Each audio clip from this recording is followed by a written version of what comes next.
And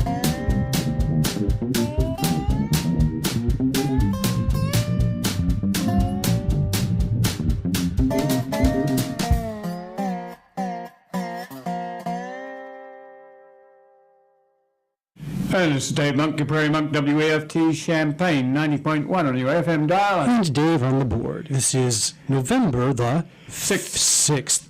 Of course, it is 2016, and this is your weekly viewpoints on local environment and conservation and anything else that happens to come up in the course of the next 58 minutes.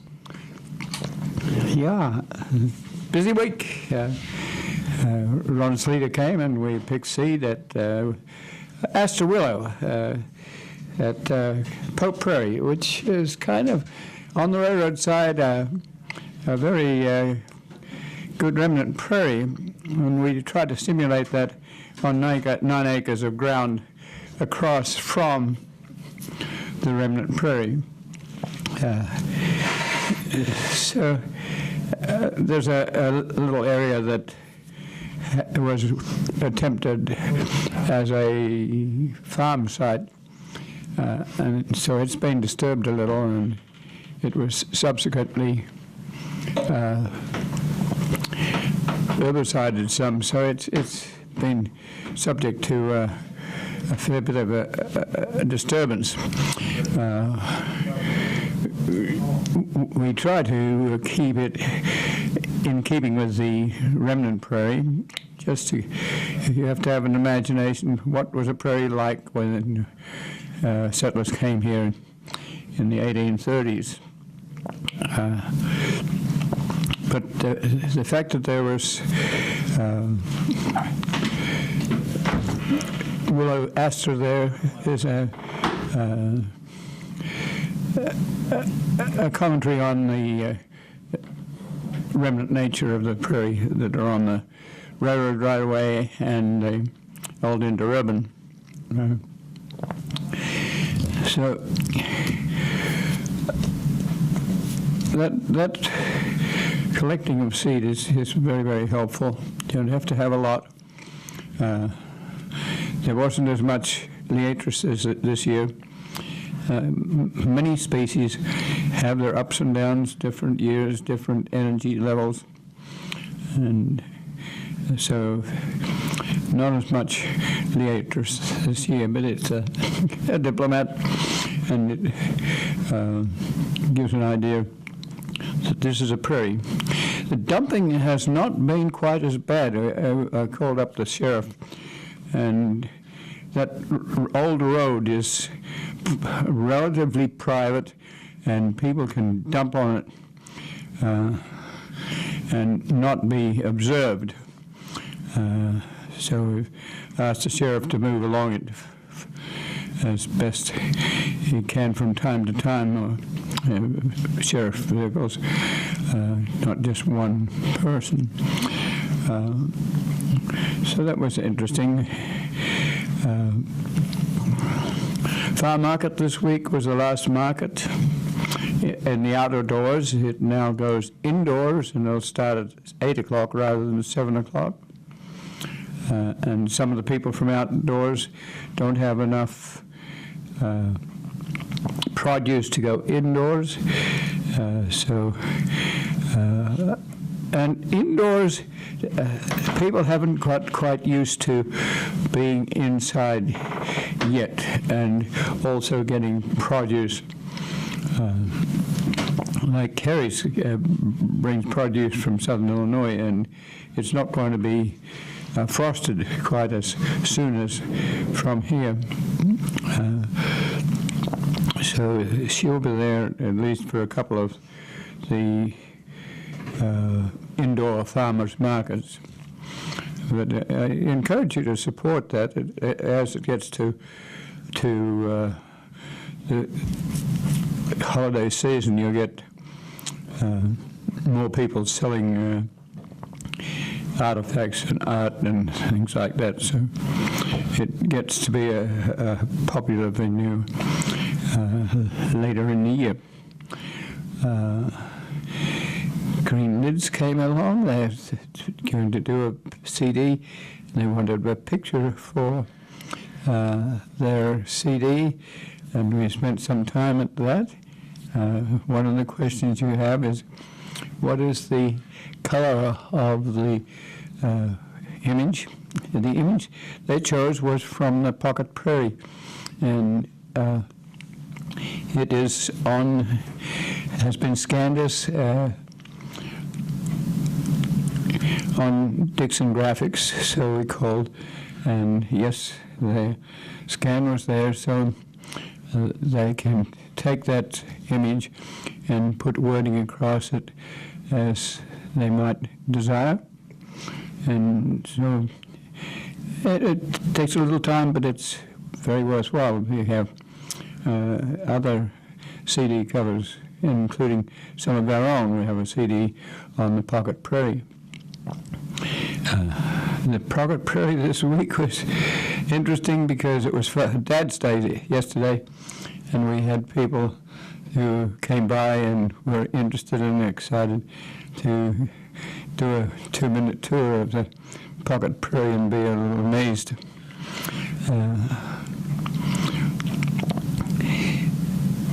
I left the farmer's market and walked through the mall,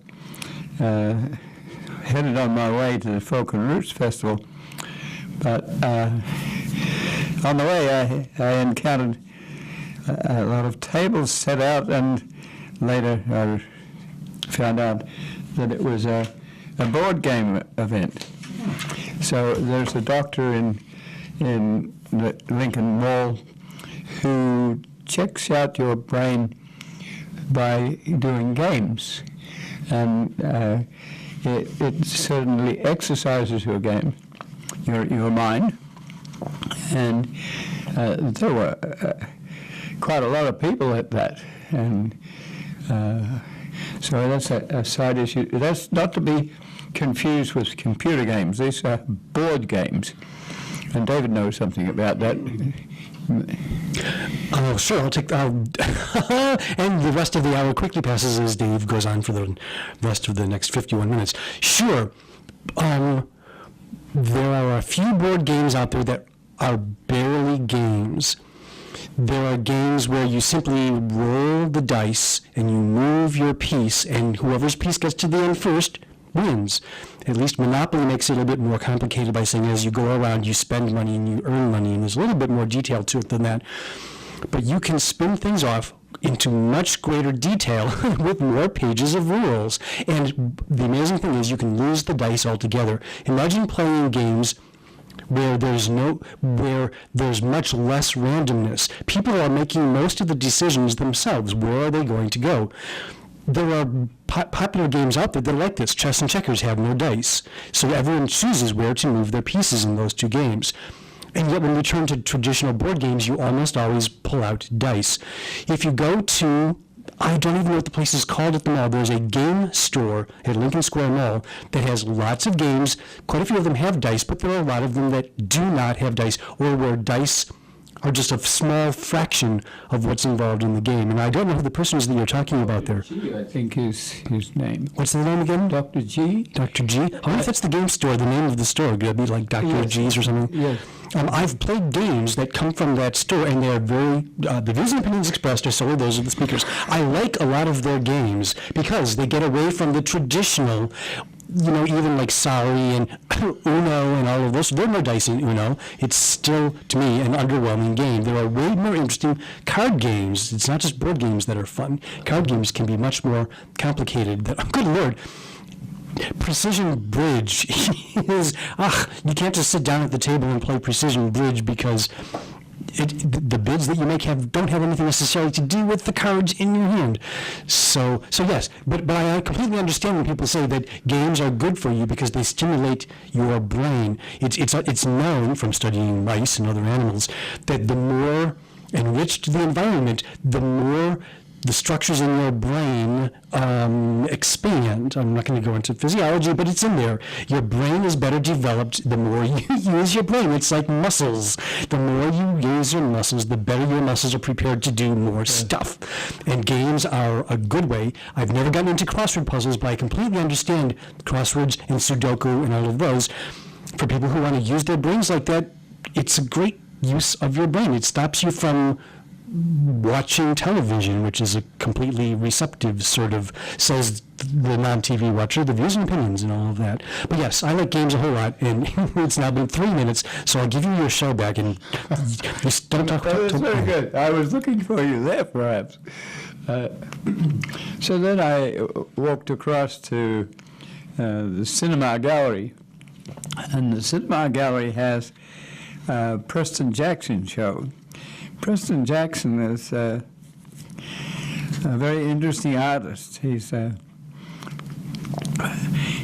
been chair of the sculpture department at the School of the Art Institute in Chicago, and he's black, and he says quite a lot about the black community, and he's also very interested in, I would say, aspects of ecology. His show is very different, but it's still very Preston Jackson. He now is retired from the Art Institute in Chicago and lives in Peoria. And his work is extensive, a lot of elephants and rhinoceros, and some statements about the Civil War days and the days after the Civil War when the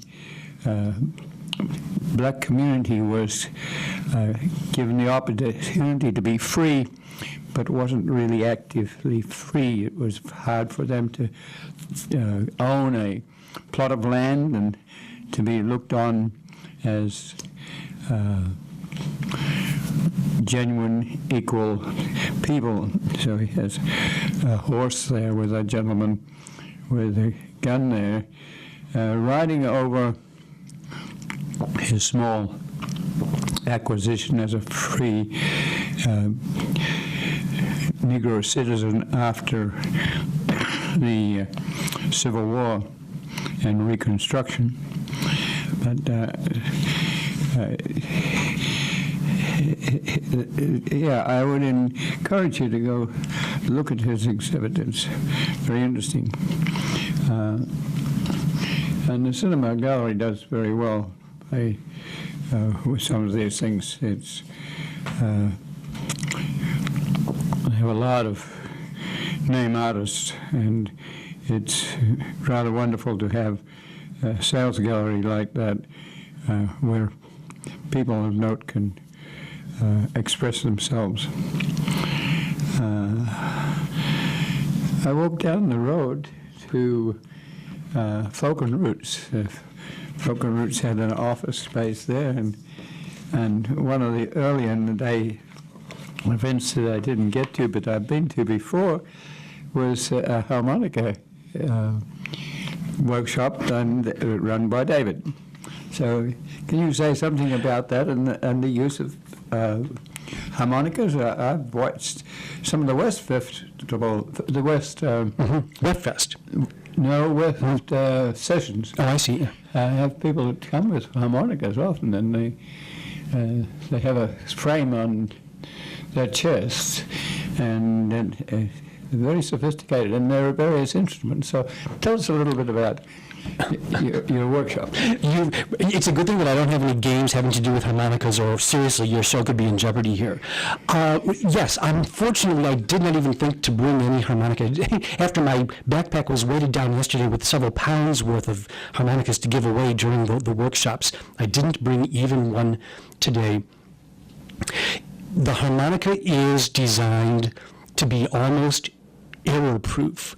The standard little harmonica that you're used to picturing has no notes on it that aren't in the key that the harmonica was designed for you to play in. That makes it so simple that I can even, as an intermediate at best player, can turn around and for 8 years now teach people to play the instrument.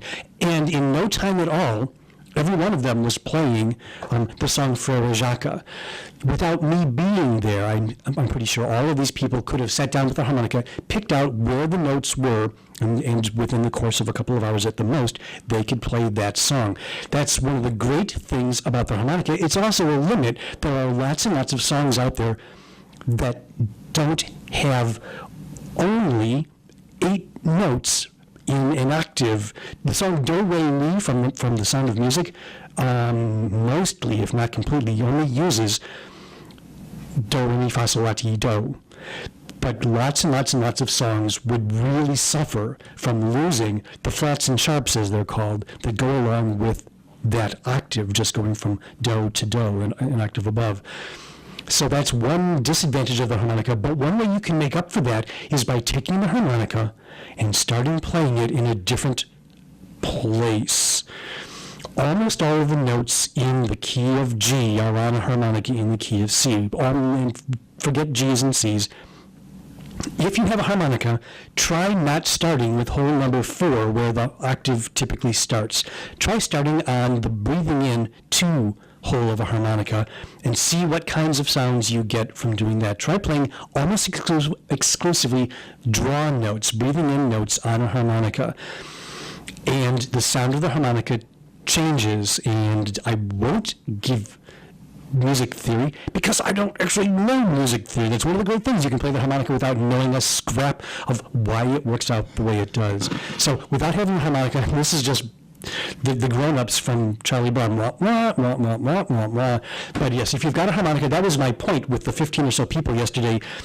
Don't make this the only 2 hours in the year that you play the harmonica. Take this thing home, play it at home. And by the way, if you have cats and maybe even dogs, playing the high notes of a harmonica will get them to exercise like you would not believe, because it starts to drive them bonkers. And especially if you have more than one cat, it's like the high notes on a harmonica start sounding like mean words exchanged between cats, and they will start tussling even if they're usually the best of friends.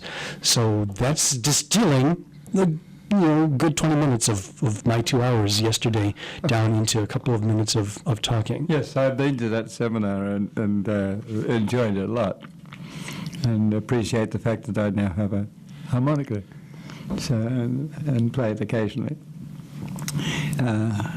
So then I went to set up a Nights of Cabiria. It's sort of world music, but Latin music, and I just enjoyed. It was a rehearsal event, and you can see how they would improve, or the beat, or the sound that they were producing. Range from violin to trumpet to drum beat to scratch things Latin style, and trombones, and it's a remarkable piccolos and other instruments that really, it's amazing how people get together and make music. So I enjoyed that no end. But I wonder if I missed anything else there. I think I went to dance at the Hannons had a dance session at the Independent Media, and I also enjoyed that. I'm not totally on top of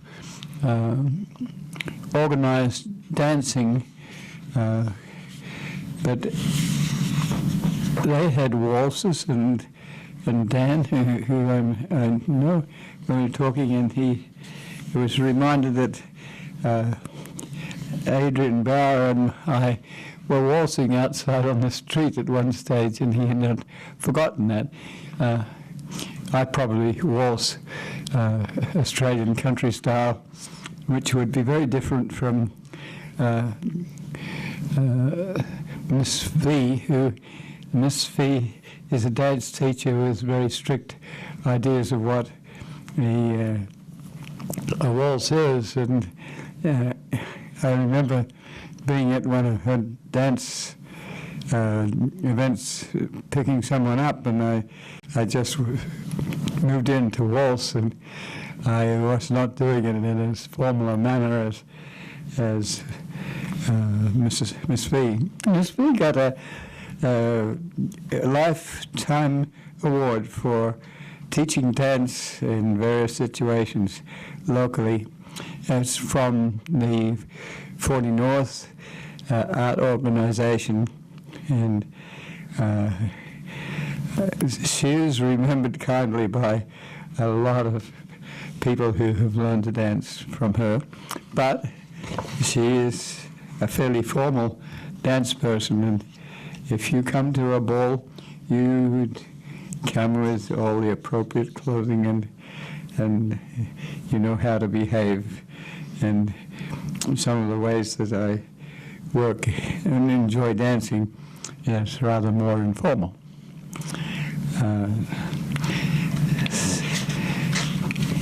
So now let me look at my things.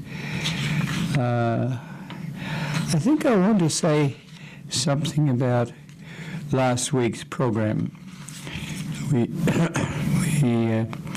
were dealing with Mr. Diamond, Jared Diamond, and we were playing a report that he made on Easter Island. He has a book called Collapse, and he wants to take you to societies throughout the world that have collapsed or done well for various reasons. He is a scientist, a biologist, entomologist. He works a lot in New Guinea.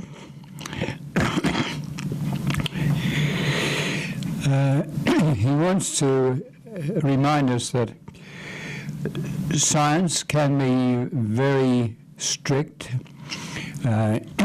in chemistry or physics.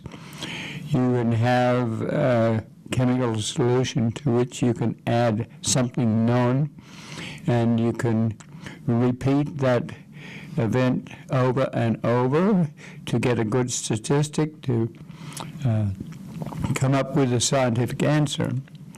And some people sort of look upon science as that sort of thing, where you experiment and you get to know what your hypothesis is and whether it will work.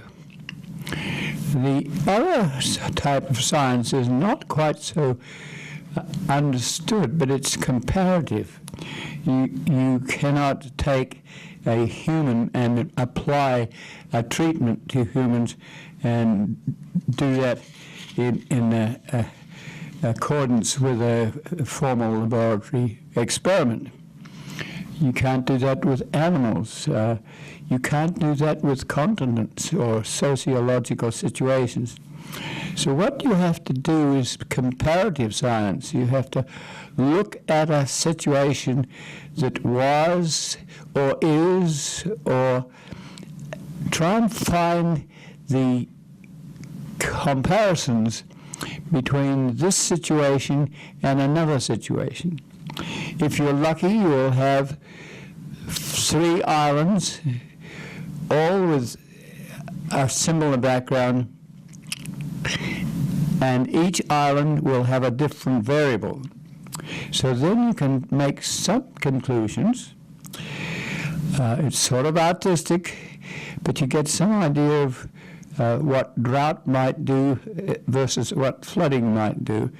There are extremes. And so Diamond was being read from a cell phone with reference to situations that he explains in details. Some societies, like the Easter Islanders,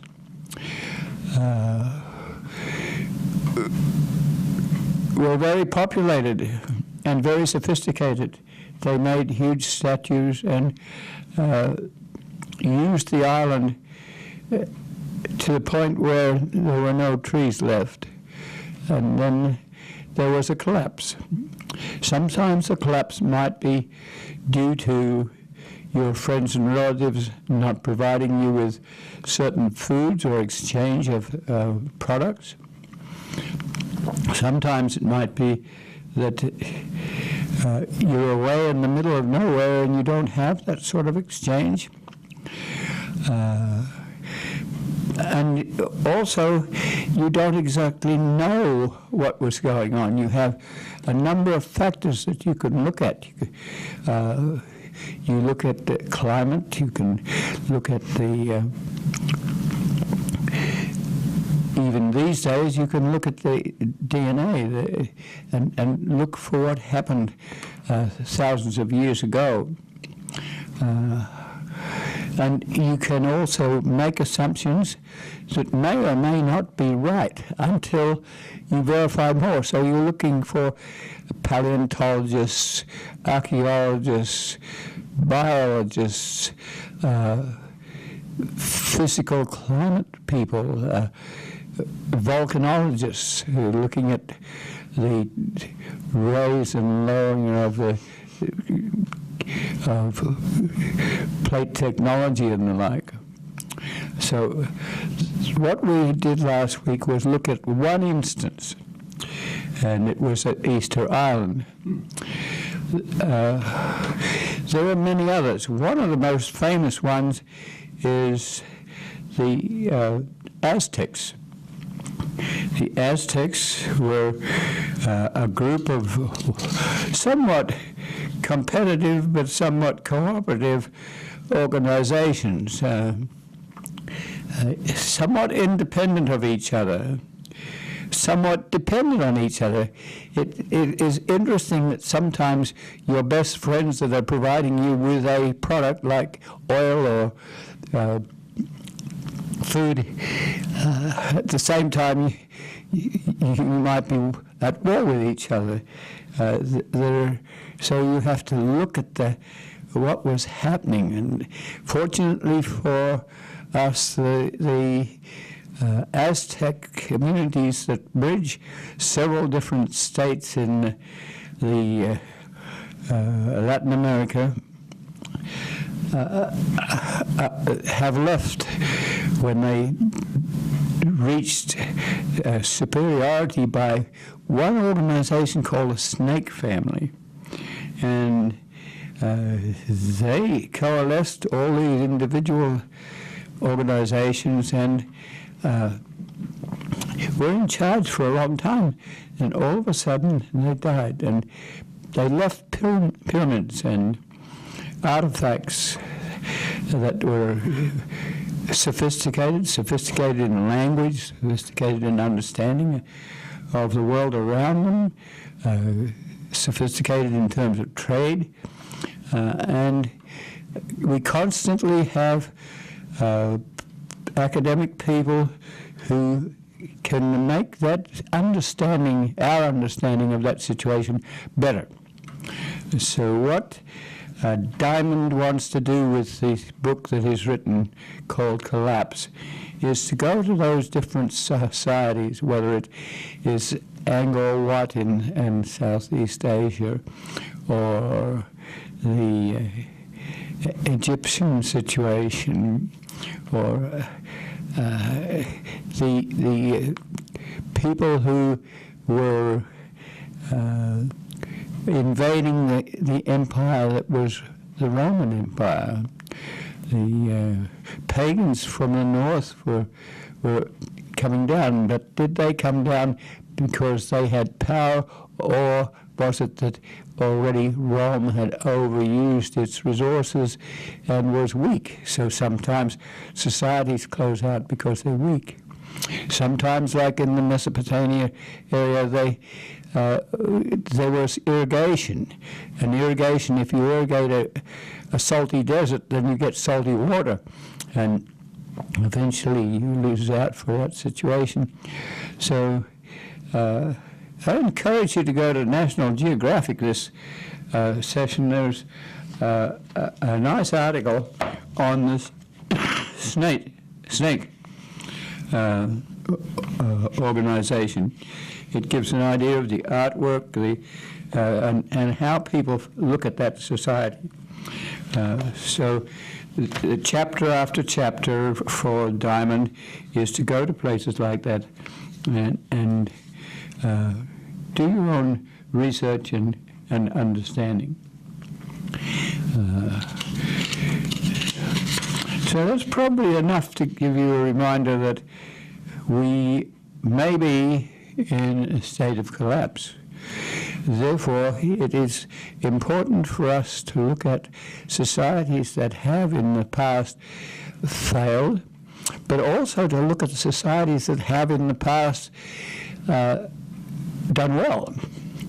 And some of the ones that have done well have been ones that especially have looked at their forests and not destroyed them, but kept in balance. And so some of those oceanic islands have survived well because they had the sophistication to not take out the last bird or the last tree and destroy themselves.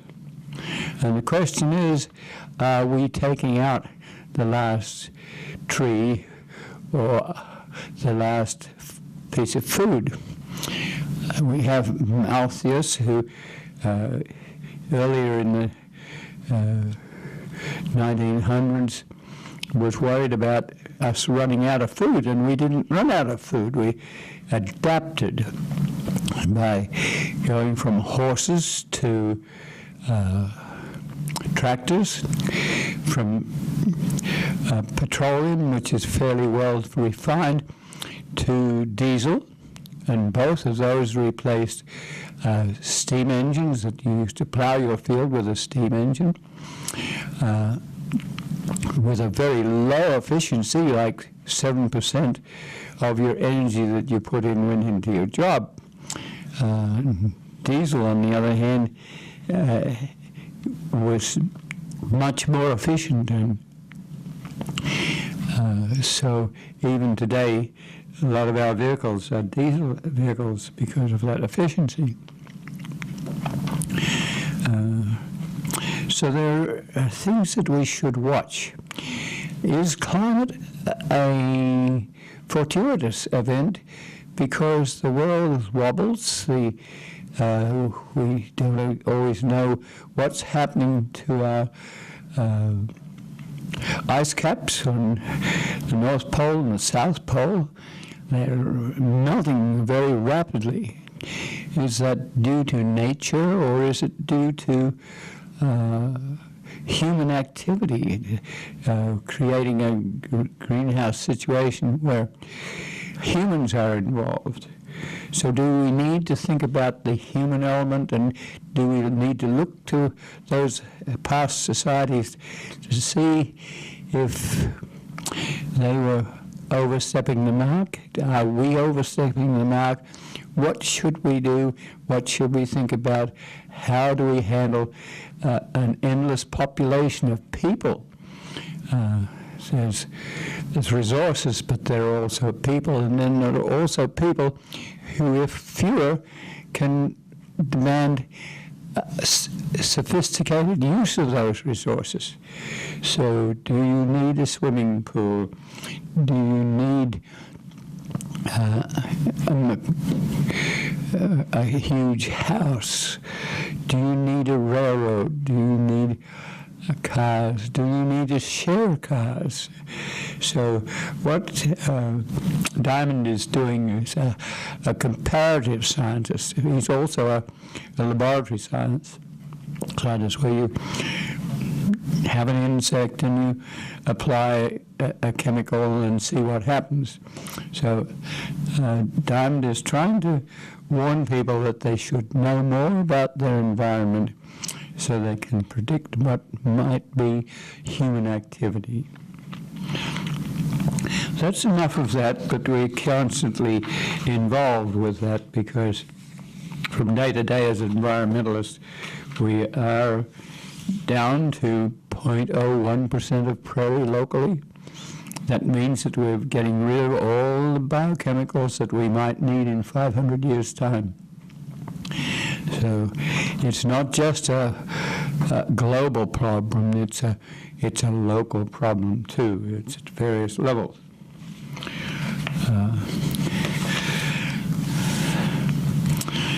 One of those things that is interesting for me is trails which preserve rails, which preserve prairies on either side of the trails. And one of those trails, which is rather famous, is the Katy Trail. And both David and I have ridden the Katy Trail. It is a Kansas and Texas railroad it follows the Missouri River for a long part, but it's a 200-mile-odd trail across Missouri from St. Louis to Kansas City, and might extend further. It even extends into Illinois using a chain of rocks bridge, and we hope that that sort of trail may extend across Illinois. We have people like Kevin Elliott, who's a lefty, riding across the United States to enjoy the various scenery that you would encounter on the way, the history, the interaction between people. So this has become an interesting thing. We keep reminding you that the railroad industry was frightened it was losing too many railroads to abandonment, and set forth an agreement with bicycle people that if they bought the railroad bed, they would be a public use, an interim trail, and the railroads could come back if necessary.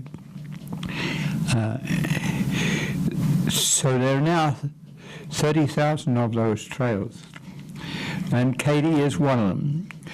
In the case of Katy, it's rather unique because one person decided to put something like 200,000 plus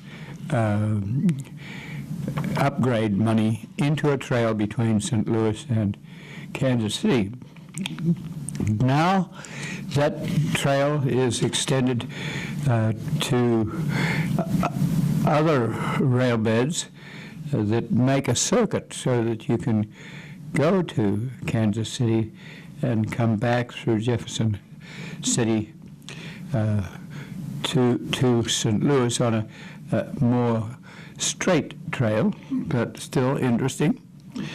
Along the Missouri River, the railroad was subject to flooding, and often too much flooding, and eventually they decided to retire that bed because it would have cost them more. They had a huge flood and lost a lot of railroad bed, and the gentleman who stepped in bought that corridor for trail purposes, and it's pointed out that that has been a wonderful experience.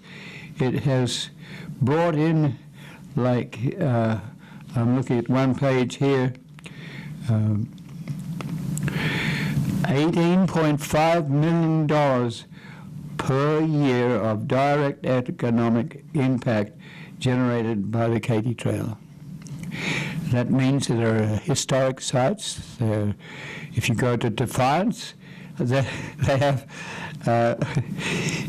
usually a trail was about railroad was about 5 miles apart, so you could get your product to the train by horse. But Defiance was somewhere in between there, and they defied the rules of the game and wanted a depot at Defiance, and so Defiance still exists, and the entrepreneurs that deal with the bicycles at Defiance say that 80% of their income for their bicycles rental shops, their ice cream shops, or their hot dog stands are coming from bicycle people. And those bicycle people are getting exercise, and it's well health. And it's wonderful. We were talking about brains, and it's wonderful to be able to go past your history, past your bottomland agriculture, past your uplands where the river ran between two banks, and the great vineyards are there, the history of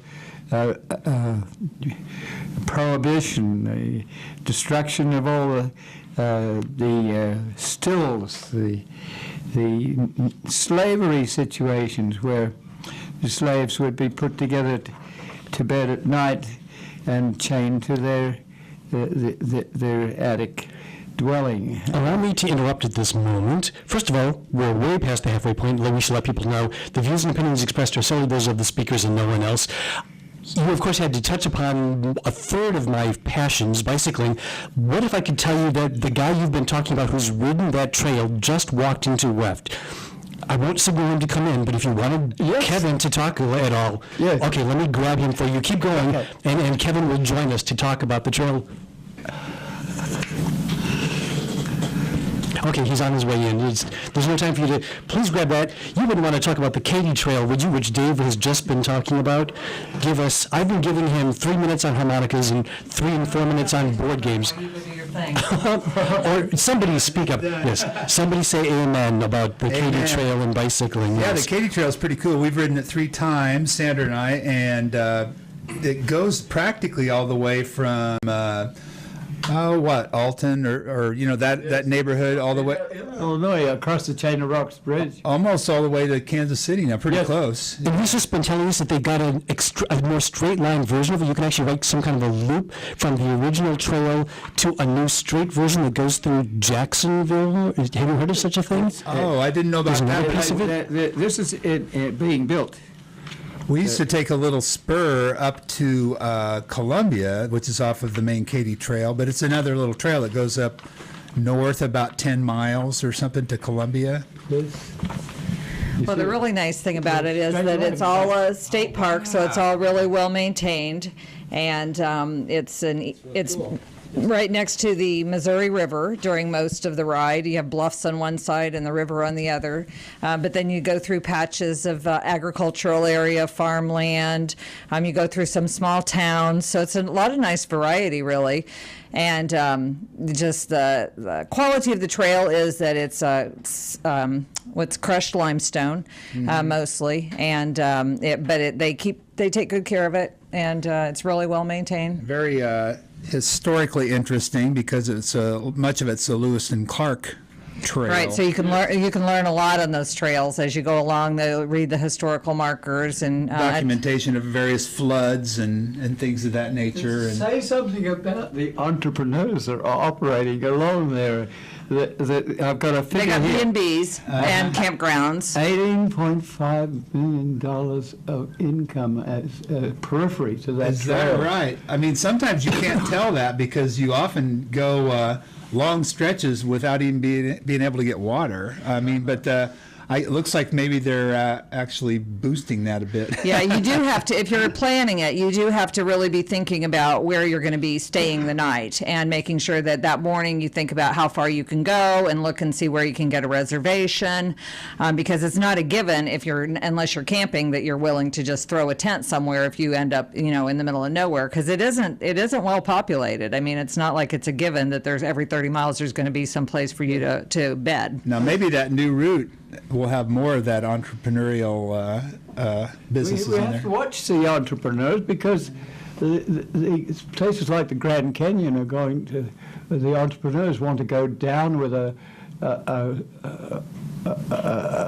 visitors, taking 10,000 visitors per month down to the bottom with a, I don't know what you call it, a sort of a wire hose. Yeah, when we rode the trail from Washington D.C. to Pittsburgh this year, which is part canal trail and part rail trail, we really longed for more entrepreneurs because along the Katy Trail there's a lot of just like a buy your own, like a trust honor system, get your candy bars and snacks and stuff like that, but there really wasn't that along. So you really do have to, you have to pack your cashews and your apples and make sure that you're not going to run out of energy along the way, because you're not going to necessarily find a nice lunch spot or whatever. We did find this one family who, this was a different trail, not the Katy Trail, but the one we rode from D.C. to Pittsburgh. This family had set up a little snack shop along the trail, and then next thing they know, we stopped there. Next thing you know, this guy had baked us some potatoes and brought out some vegetables from his garden and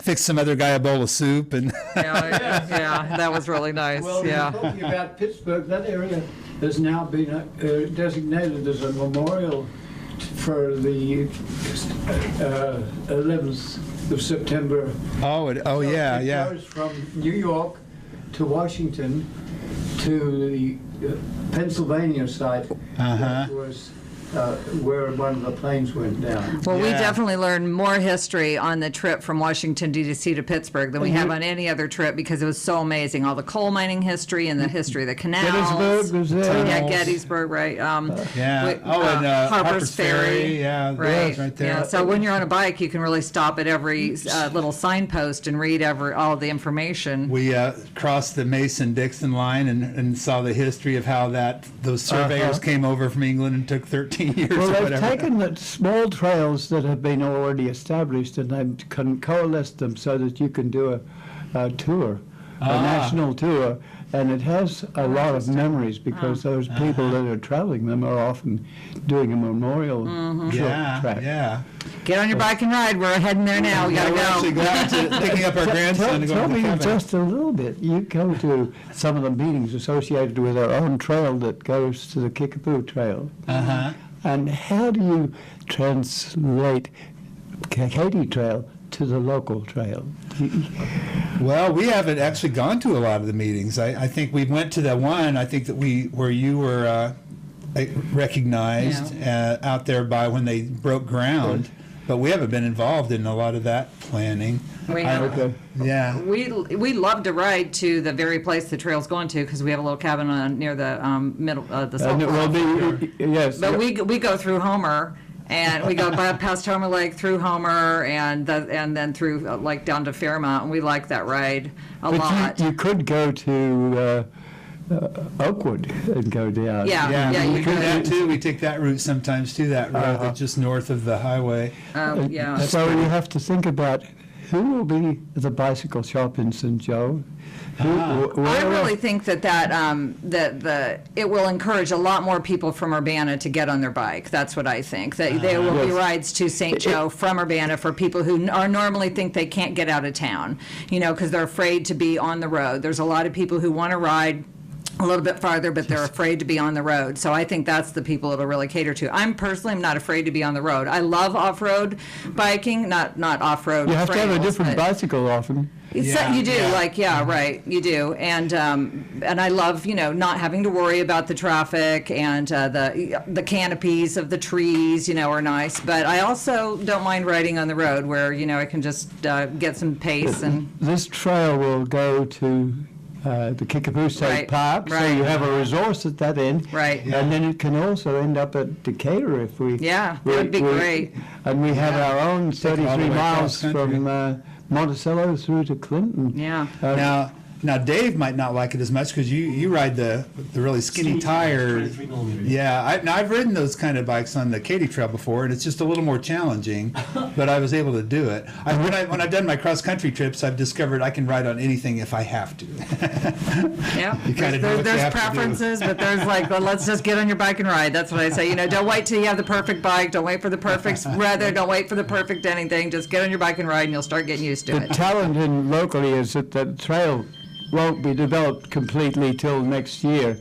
and we don't really want people on it right Oh, yet. right, Yeah. for sure, yeah. Forest Preserve and the So go right out of conservation. Meadowbrook, do what you gotta do. Right to Savoy, that's a nice little place to start, that trail from Prospect to Savoy, where you ride on Prospect. And out to think Savoy. about getting from Urbana to West Champaign to Monticello without getting killed on the I know. on the road. Well, our grandson's waiting for us. Thanks for inviting us in. And Okay, happy thanks for coming. bicycling. Thanks a huge amount. The easy answer of how to cross over from Urbana, talking about no one can. There's an empty microphone that the camera is on right now. I pointed the camera at them, and now they've stepped out. I'm going to quickly answer your question. Just as Lewis and Clark went looking for how to go west from the Mississippi River, I always wanted to know. It is relatively easy to bicycle from Urbana to Champaign. If you go down to Windsor Road, for much of that distance along Windsor, there is actually, and has for a long time, been a bike trail. The problem is, as you go further west, you lose the bike trail. It's not that bad, says Dave, who doesn't mind traffic, as Sandra said. But Windsor is a great east-west corridor for Champaign-Urbana. Try doing it on the north side of town. I discovered Mantoul by bicycling, trying to find a nice east-west road north of Champaign, because there are none. There just were none. I don't know if putting in new roads with the east-west thing that was going to go in with Interstate High Road or something like that could possibly fix this. But yeah, if you're on the north side of town, the last I saw, you're out of luck.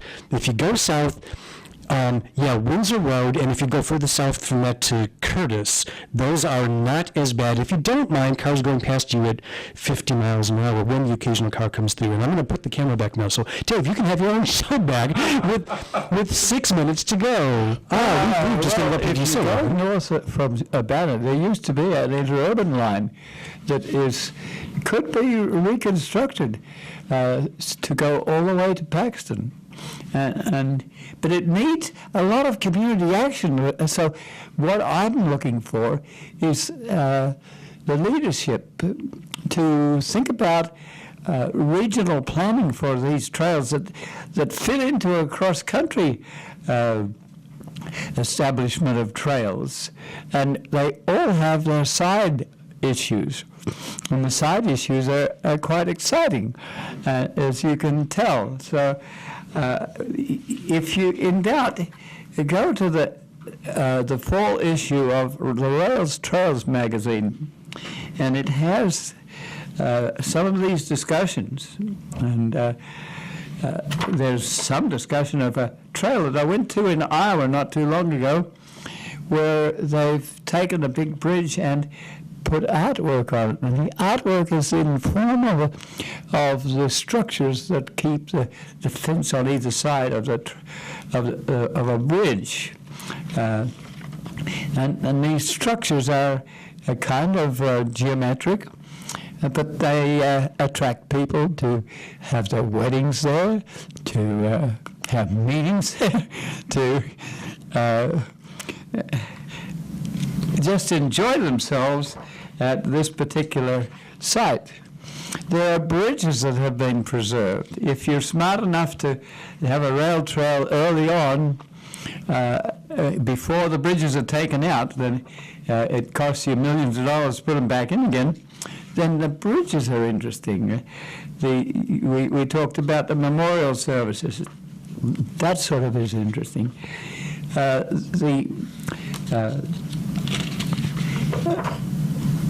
Various art people get into this, and they start to plan, and then you need not only local money, but you need state and federal money to help you do this.